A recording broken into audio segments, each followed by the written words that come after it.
2026मध्ये लोक डिप्रेस नाहीत, ते इमोशनली कन्फ्युज्ड आहेत.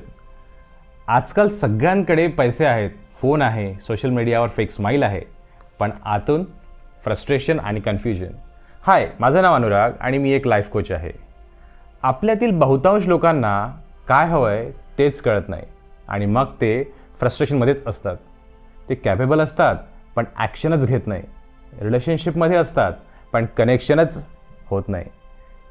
ते कंपॅरिझन करणं थांबवू शकत नाही आणि भूतकाळ सोडवू शकत नाही.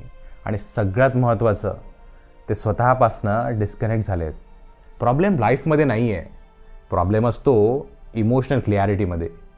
आणि इमोशन्स समजले की ऑटोमॅटिकली डिसिजन्स क्लिअर होतात. पण ही इमोशनल क्लिअरिटी आणायची कशी आणि क्लिअर डिसिजन घ्यायचं कसं, हेच मी शिकवतो. जर तुम्हाला खरंच क्लिअरिटी हवी असेल तर कमेंट करा येस.